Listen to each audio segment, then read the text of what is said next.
Is this thing on? It is. All right, welcome back to Layup Lines, the college basketball preview, projection, and recaps podcast. I'm your host, DaRock, and now football's over. We had an absolutely outstanding week of college basketball. I mean, we've had bangers probably 4 of the last 5 days. Really good games every day. So I'm going to be giving my recap quickly here on a lot of those games. Touching on a little bit of bracketology here to start as well. You know, as we're about a month here from Selection Sunday, a little over a month. So make sure to drop in the comments your takes from these games, which games you enjoyed the most. Make sure to like the video while you're down there as well. Subscribe to the channel, and let's get into it.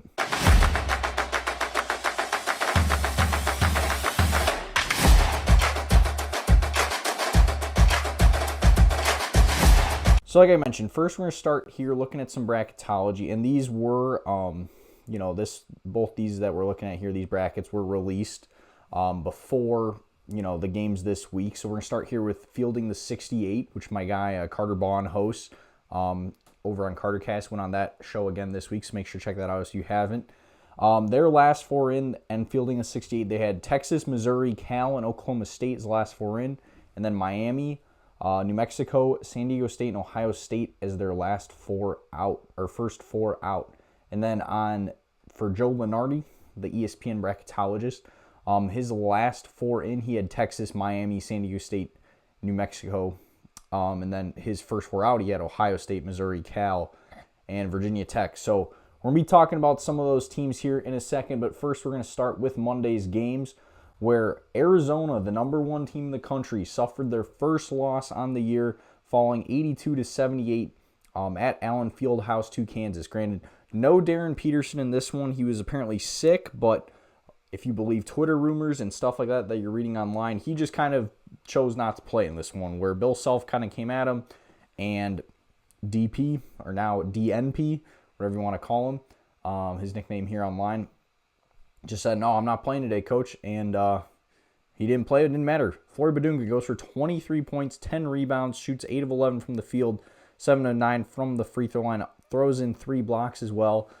Honestly, might be the most important player here for the Jayhawks, as he just had a huge game in this one. Melvin Council Jr. also has been stepping up really nicely as well. He scored 23 points in this one, as well as 6 rebounds and 6 assists. So second leading scorer there for the Jayhawks. And then Bryson Tiller also with a solid game, was in double digits with 18 points and 8 rebounds.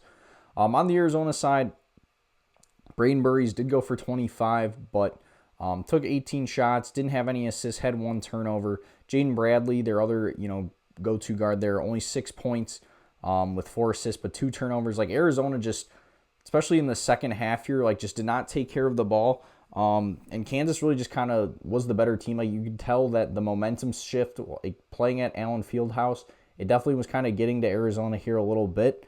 And it ends up being the difference in this game. Just looking here, anything else really noticeable? Like I said, Kansas just, I guess it was just, Arizona actually scored more points off turnovers. Kansas just played better in this one second half, especially as you can see there, outscored Arizona 40-33. So comes back from a second half deficit. So got to shout out the Jayhawks for getting the big win there and handing Arizona their first loss. Then we'll move on. We had another good game here on Monday. The Pitino Bowl, round 2, but this time it goes to overtime. St. John's takes down Xavier 87-82. After St. John's is coming off a win at home against UConn, they now face a lesser Xavier squad, who now falls to 12-4-9 here in the Big East, but doesn't end up being a trap game. The Red Storm end up getting the win behind Subi Ejiofor, going for a huge game once again. 25 points, 7 rebounds, and 5 assists. Dylan Mitchell, only 4 points this one, but had 12 rebounds. Just not a great shooting game for him. That's kind of why this was a closer game.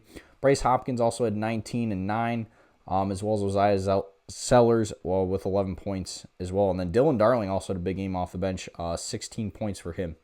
On the Xavier side, Trey Carroll, their leader, with 21 in this one, as well as 8 rebounds, 4 assists, but missed a shot down the stretch. Just really didn't even get a shot off. That could have won the game for the Musketeers in regulation, but end up falling in overtime. As you see there, only scored 4 points in overtime. Granted, I guess St. John's only had 9, so nothing crazy there.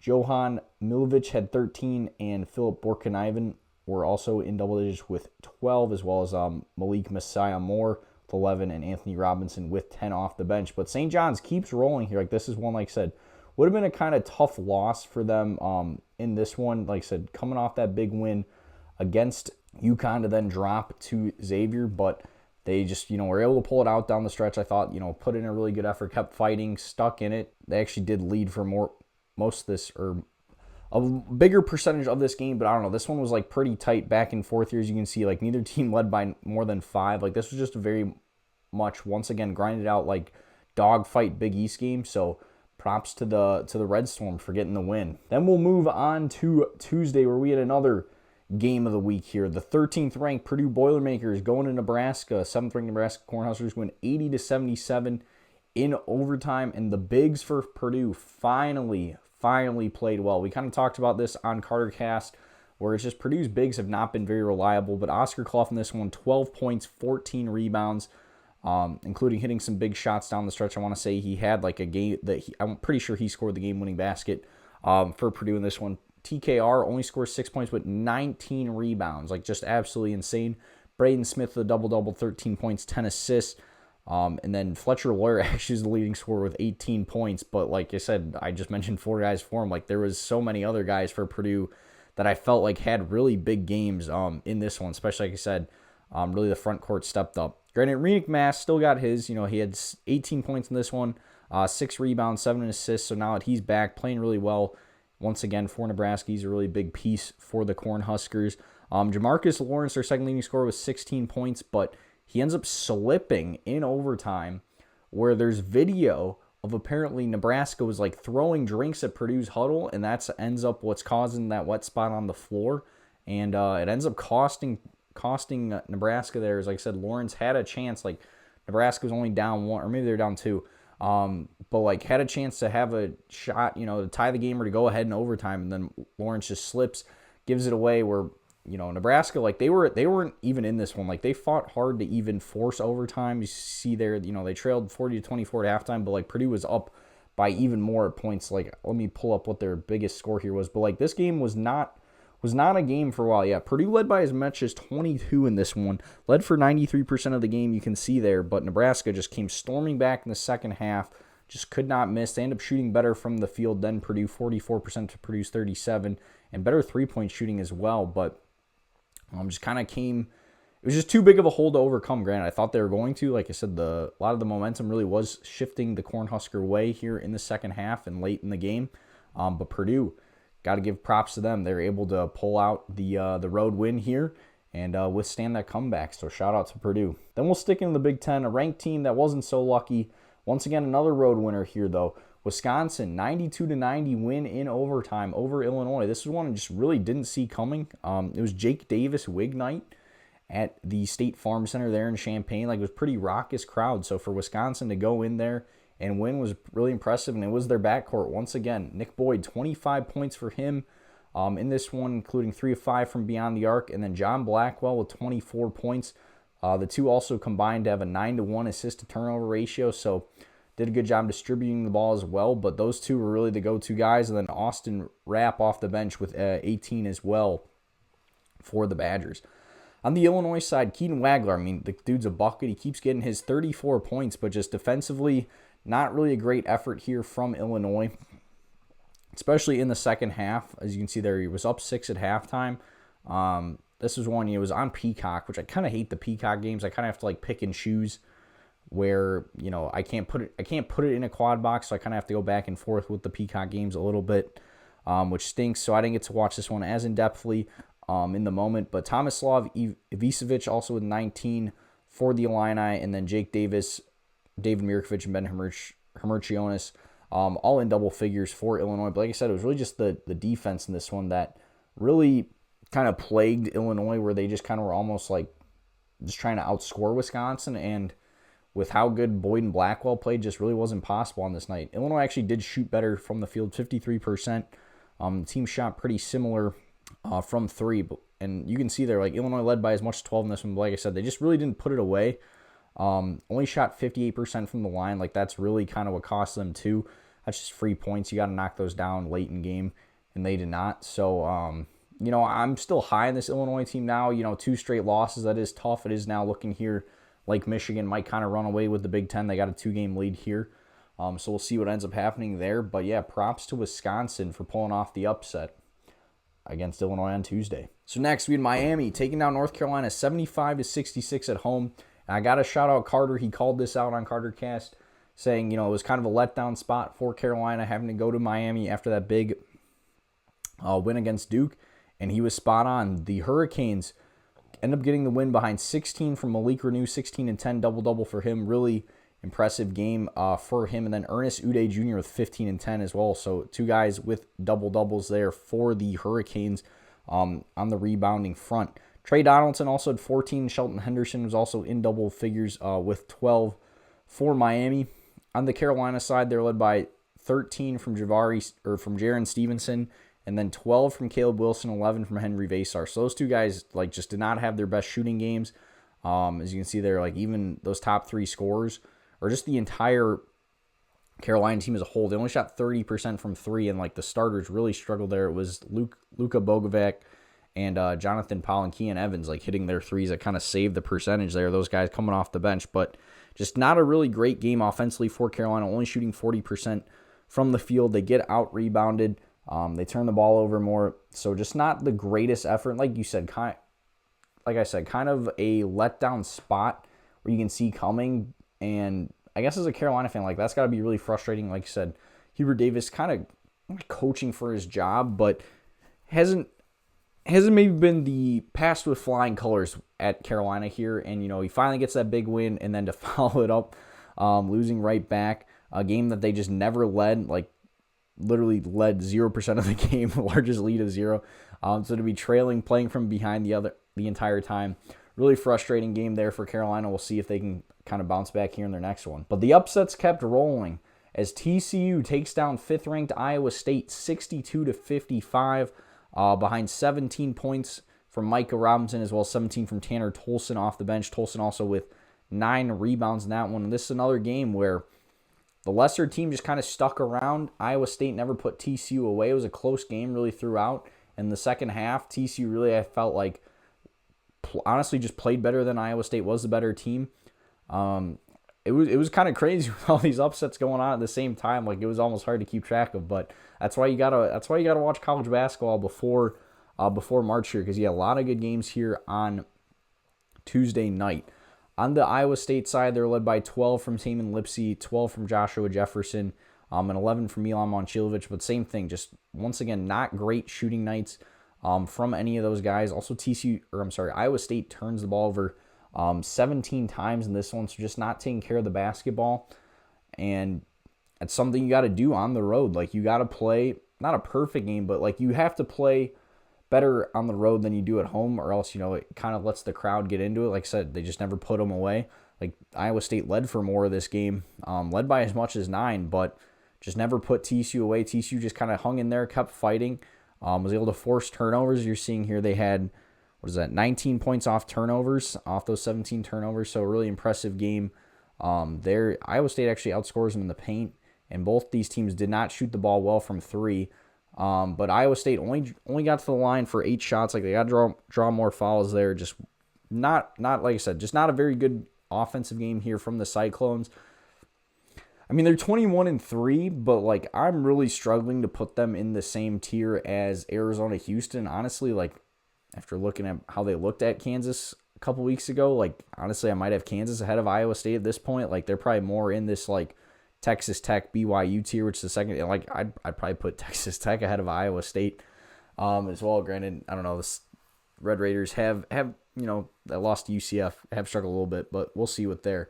But yeah, Iowa State falls here. One of the multiple upsets here on Tuesday night. But one team that didn't get upset, and I got to give this guy the shooter of DaRock, best shooter of DaRock of the night, goes to A.J. Debance. Goes for 36 points in BYU's 99-94 win over Baylor.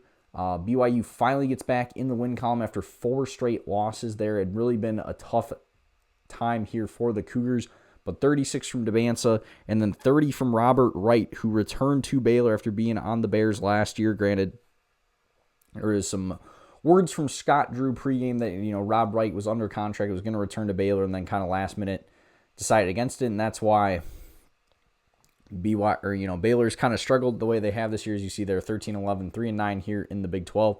They do have their own, stud freshman here with Tonde Yesufu scoring 37 points in this one as well. 5 of 8 from beyond the arc. So a lot of different guys that were, shooting DaRock pretty well in this game here. But BYU was just the better team. It was tied at halftime, so it was kind of little, hairy again, where you're like, oh gosh, are we going to see another Cougars loss? Like 5 straight, especially to a bad Baylor team. Like it would be full panic button if they lost this game, but they end up being able to pull it out. Richie Saunders also had 15 in this one with 9 rebounds. And again, Kennard Davis went for 12. He was in double figures as well. Battle here of the two G League or overseas pros, both Abdul Ahmed and James Najee combining for a total of 0 points this game. Gotta love these guys that came over and are doing absolutely nothing. So just looking here at any other stats, BYU really did not shoot the ball well from 3 at all. That's kind of what kept Baylor in this game. BYU was 3 of 19 from beyond the arc, where Baylor was 10 of 21. And BYU, like I said, it was really just the second half. They put this game away. I mean, you see they're a 5-point game, but they felt more in control. They led by as much as 17, as you can see there, after trailing by as much as 12 in the first half. So, definitely maybe not the most impressive win from BYU, but to get back in the win column, you got to be happy with that. So shout out to BYU. Then we'll move on, finish up here with a couple games Wednesday, a couple bubble games like you saw there. Ohio State, some people had them on the right side of the bubble, some people had them on the wrong side. They get a much needed win here, 89-82 at home against USC here on Wednesday. Behind 21 points in this one from Bruce Thornton. He also had 8 assists and 6 rebounds. So really good game for him. And then Devin Royal also with 19.7 boards as well, in double figures for the Buckeyes. John Mobley also with 13, and Amari Bynum with 11. On the USC side, it was Elijah Arenas scored 25. He's been playing really well for USC. Obviously, Gilbert Arenas' son. He's been a lot of fun to watch, but USC's kind of got to win games like this. They're going to be a tournament team, in my opinion. Granted, it is tough going here on the road. Ezra Assar, Jacob Kofi, Cam Woods, and Jordan Marsh also were in double figures for the Trojans in this one.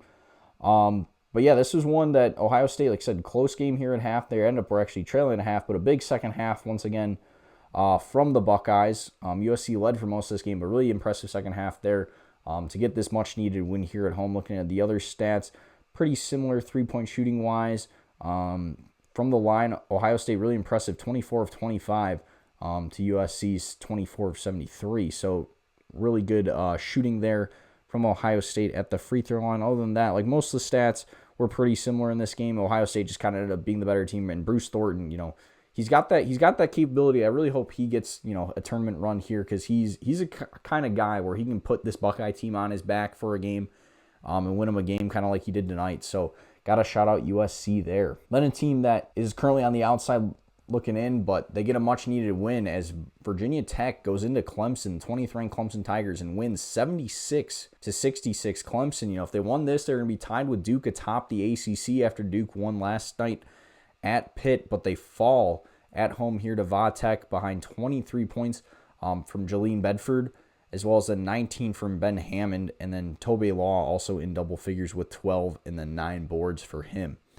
On the Clemson side, Carter Welling, their leading scorer, with 19 points, but no one else in double figures starter-wise. It was then Nick Davidson and Ace Buckner off the bench with 16 apiece, and this was just one that, like I said, really disappointing effort here from Clemson. Like, you have a chance to take first place in the league, have this tie. Like I said, ACC's a bit more wide open now, but can't be losing games like this. However, Va Tech was just unconscious tonight. They shoot 52% from the field and 52% from 3. It's going to be really hard to beat a team when they're shooting that well, And Va Tech, I want to give them some credit. They're 6-6 here in ACC play, but they lost on like 3 or 4 buzzer beaters, where a couple of those go the opposite way. Like the Hokies are right back in the race here in the ACC.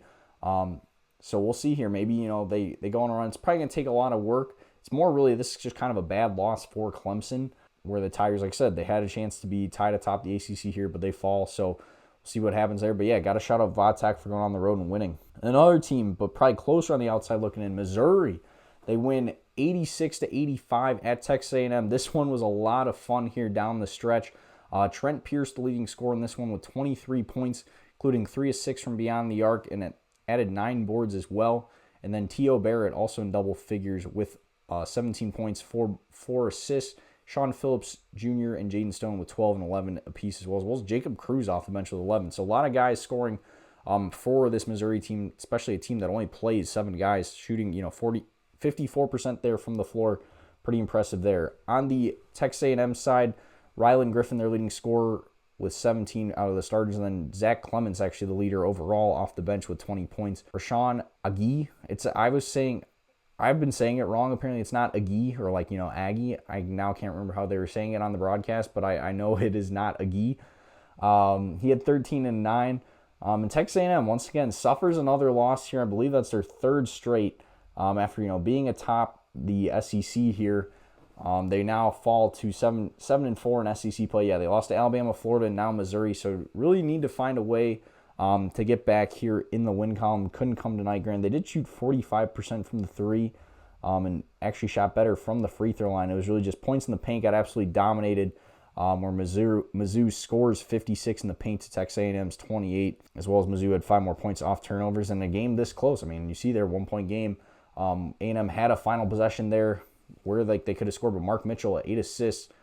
He had the block for that to seal that win for Mizzou. So really nice road win here at a team that A&M, I want to say they're around a 7 seed right now in a lot of the projections.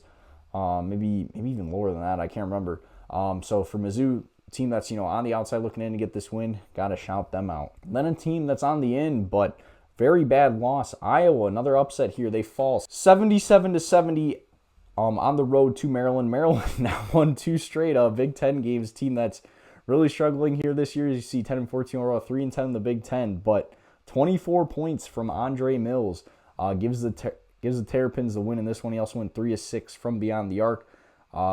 Elijah Saunders, Darius Adams, and Solomon Washington also all in double figures, as well as then 19 off the bench from Diggy Coit, who's really just a spark plug for this Maryland team. He's had games where he scored 40+ points this year. Really can fill the bucket. Fun guy to watch. On the Iowa side, Bennett Sturts goes for 32, shoots 4 of 10 from beyond the arc, but just wasn't enough. Like I said, he can at times will this Iowa team, but like I said, I just didn't think it was really great effort from them today. They only shoot 42% field to Maryland, shooting over 50%.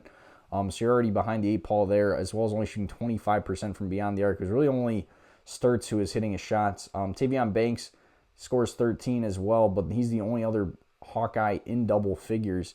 So yeah, really just kind of not a great offensive game, and I guess that's the problem when you kind of rely on one guy like Sturts is, he can get his, but if then everyone else again around him is just essentially a 0, that's going to make things really difficult. Other than that, looking at here, pretty similar stats otherwise. But yeah, Maryland led for most of this game, never led by more than 7. The final margin was their largest lead. But yeah, just really disappointing loss here for Iowa. I get you're going on the road, going out east, but yeah, not a result you want to have. Then the final game that we'll feature here, sticking in the Big Ten. Thought we were going to get another Big Ten upset, but Michigan, a big second half. They end up winning 87-75 at Northwestern, behind 18 points from L.J. Kaysen off the bench being their leading scorer. Then Yaxel Lendenberg with 15 and 12, really impressive game for him. Morez Johnson also 12 points, 9 boards, and then Ade Mara also with 12 and 7, as well as 7 assists. So I thought he was playing. Ade Mara had a really good game in this one. Was playing very physical. Granted, did get a flagrant 1 at one point, but that's just kind of how Michigan was able to come back in this game, was just kind of out physicaling, being the more physical team there against Northwestern to get the nice win there. Jaden Reed, the leader for the Wildcats with 20, ends up being the leader, but really Nick Martinelli was the leader in this one. 18 points. He was playing the best for Northwestern. He was the reason they were up at halftime there. Like you're seeing there, 44-35. It really seemed like we were getting upset, but just doesn't end up happening. As I said, those are the only 2 starters in double figures. Also 11 from Arrington Page off the bench. But just in the second half, Northwestern 100% just kind of ran out of gas. You see why Michigan's a better team overall.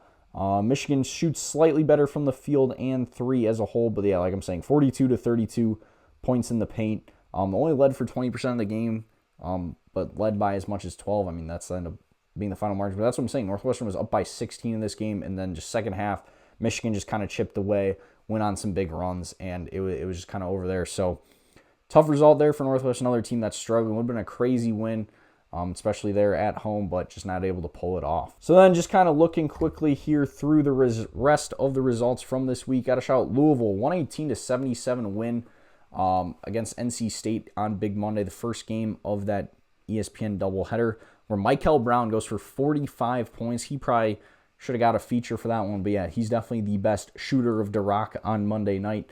But then also got to shout out Lamar Wilkerson had 41 in Indiana's 92-74 win over Oregon. Oregon team really struggling this year, but almost beat Purdue. However, Indiana had no problem.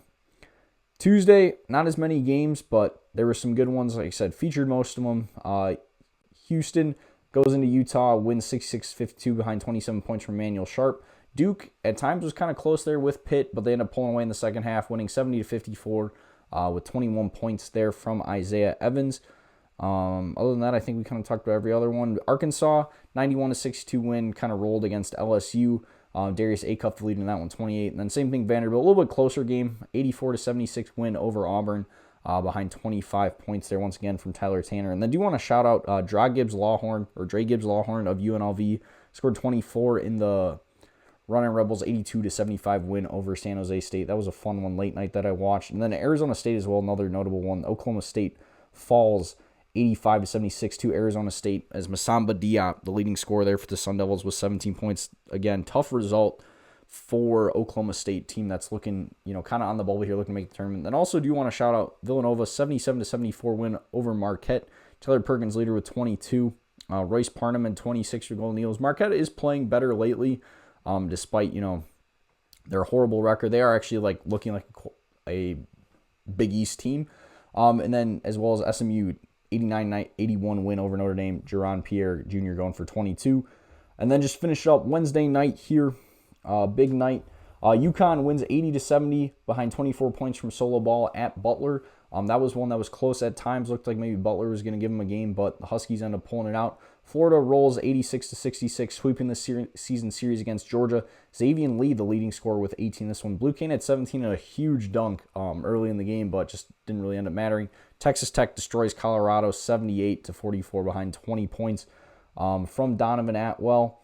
Other than that, a lot of just mid-major contests. VCU 77-68 over LaSalle. Lazar Djokovic, leading scorer, with 26 in that one. Alabama beats Ole Miss 93-74 behind 21 points from Latrell Wrightsell.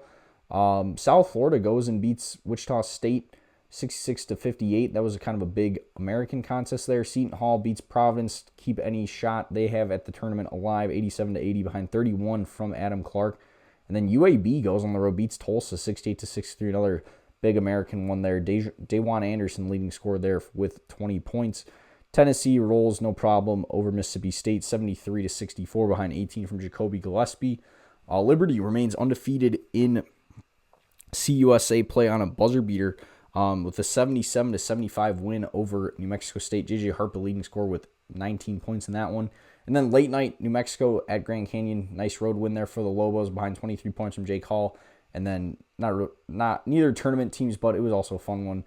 Penn State wins 63-60 at Washington behind Freddie Dillon, going for 16 points. So that's going to wrap it up. Once again, thank you guys so much for watching. Do want to apologize that I know I've been kind of lacking here on the content this week with the Super Bowl and just was feeling under the weather this weekend, so was kind of still recovering from that a little bit here in the week. So I know last week I promised this was going to be a big content week, and it really hasn't been, but I'm going to have this video obviously coming out here Wednesday. I'll have my weekend picks coming out. This video will come out Thursday. Weekend picks come out Friday. I'm going to have I'm going to do a similar recap for the weekends. That's going to come out on Monday morning. It's going to try to do that live on Twitch on Sunday night. We'll see how that goes. And then I also think next week, the picks, I'm either going to have a guest or do that live on Twitch Monday night. So going to be a lot of content coming here. Like I said, we're about a month, 4 weeks from Selection Sunday. I kind of think this little week break here was kind of good for me, where it's kind of let me recharge a little bit and I'm be full go locked in March come the rest of the week. Plus, I've been making a lot of appearances on Carter Cast, so make sure to go check that out. I'll link that in the bio, as well as have that up here at the end. So thank you guys so much for watching. Like I said, make sure to like the video, subscribe to the channel, comment your takeaways from these games. And even if you want to come on the show, kind of talk about some of them sometimes. So thank you guys so much for watching. I'll see y'all next time. Peace.